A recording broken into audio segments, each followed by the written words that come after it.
Hi there, you're with VQ Prime and welcome to another season of Insolvency Diaries. My name is Payaswini Upadhyay and I'm here with my colleague Vishwanath Nair to bring you up to speed with all that's latest in Reliance Capital's insolvency.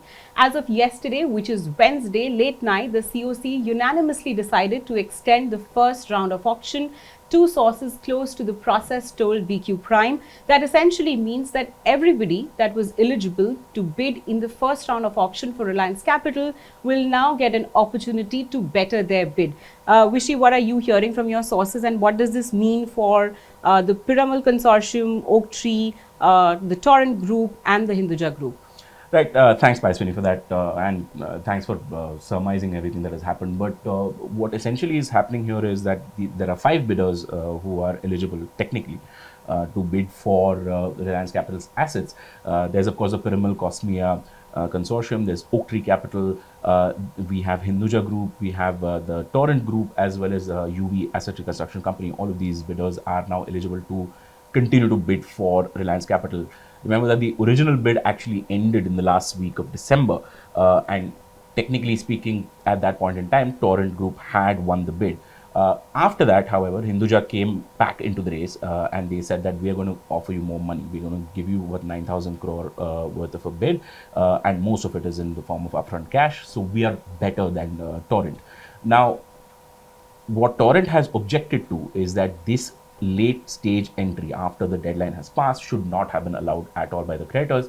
On the other hand, what I'm learning from my sources, the creditors are like, it's more money on the table. There is really no reason why we should let that money go just because there's a process, which, by the way, is subject to what we think is right for the company, and not really, sort of overall binding this entire process. So yes, there is a process and that needs to be followed. However, if more money is coming on the table, creditors are not going to say no to that. Right. I will come to this debate of value maximization versus the sanctity of the process. But this one source that I was speaking with who told us that the COC has unanimously decided to extend the first round of auction was very categorical in telling me that, look, this is not a fresh round, this is not a second round. All we are doing is extending. This, I believe, is to sort of overcome the legal hurdle where I think Torrent has argued in NCLT that once the first round of auction is done, you cannot accept late bidders, and they kept citing Section 39A of the insolvency regulations. Yeah, so the CIRP regulations very clearly say that if there is a timeline that is specified, that needs to be followed, and any bid that is received after that time deadline has passed, that cannot be considered as part of the entire process. Now, instead of starting a whole new bidding process, what the lenders have decided is that we'll just move the deadline, and hopefully that passes the smell test in this entire arrangement. And of course, January 31st is the last day for Reliance Capital to wrap up its insolvency. What we also get from our sources is that the administrator will seek another extension to basically now seek time for another sort of another chance to all the eligible bidders to up their bid. This is not just let's say Reliance Capital specific problem, right? Where let's say the debate between value maximization and process sanctity has come up. We saw this in Binani, we saw this in Bhushan Power and Steel, we saw this in DHFL. Right? Where I think in some of the cases, some bidders were not even in the fray the first time. And they were late entrants as such, right?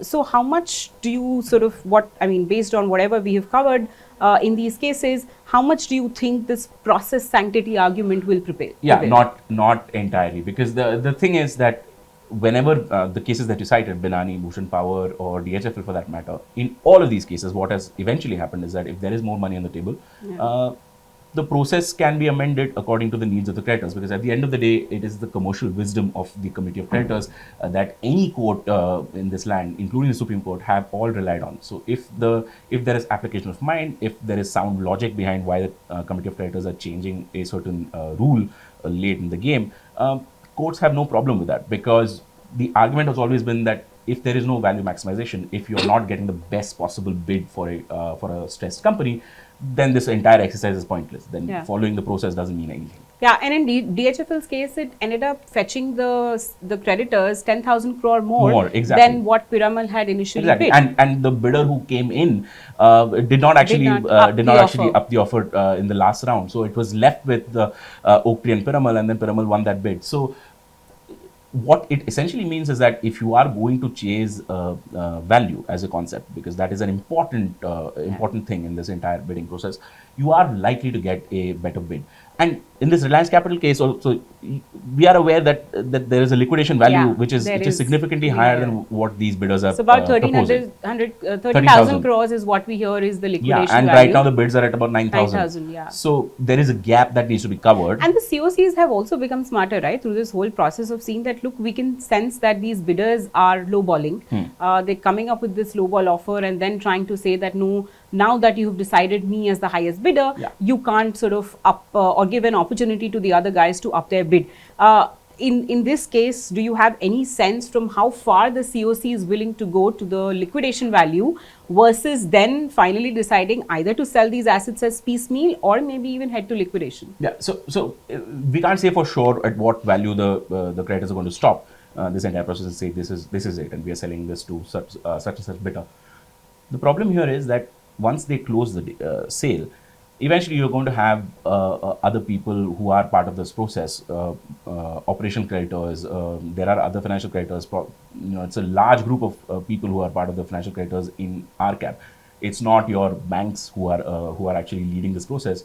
It's bondholders, and even if a clutch of bondholders come tomorrow and say that the other offer had more money, why did you let that go? Yeah. Then That the whole becomes a process becomes a litigation problem. headache. Yeah. Litigation headache. So you don't want that situation. What you Yeah. want is the best possible value and the most logical sort of sale process that. And if all these bidders are going to offer upfront cash as a major part of their offer, that in itself is also sort of a precedent, because that usually doesn't happen. Yeah. What you end up having is that a certain portion, 20, 30, 40% of that value is in the form of upfront cash. The rest is in the form of securities which are paid out over a number of years.